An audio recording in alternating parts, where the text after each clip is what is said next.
వాళ్ళకి పార్టీకి అంకితమై ఉన్న వాళ్ళకి మాకు అంకితమై ఉన్న వాళ్ళకి తప్పకుండా పదవులు వచ్చేలాగా మేము చేస్తామని చెప్పి కూడా సందర్భంగా నేను మాటిస్తున్నాను.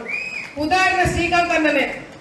శ్రీకాంత్ అన్న పార్టీకి కానీ కుటుంబానికి కానీ చాలా వరకు ఫస్ట్ నుంచి అండగా ఉన్నాడు. నేను లోకేష్ దగ్గరికి శ్రీకాంత్ అన్నని తీసుకుపోయి ఫస్ట్ నుంచి అన్న చేసినవన్నీ కూడా ఒక ప్రొఫైల్ తీసుకుపోయి లోకేష్ అన్నకి ఇచ్చినాం, చంద్రబాబు నాయుడు గారికి ఇచ్చినాం. కానీ అదే మండలం నుంచి ముక్కు ముఖం తెలియని వాడు ఎవడైనా వెళ్ళి పదవి కావాలని చెప్పి మాకు తెలియకుండా తీసుకుంటే మాత్రము ఆలగడ్డ నియోజకవర్గంలో అడుగు కూడా పెట్టనీయమని చెప్పి సందర్భంగా తెలియజేసుకుంటున్నాం.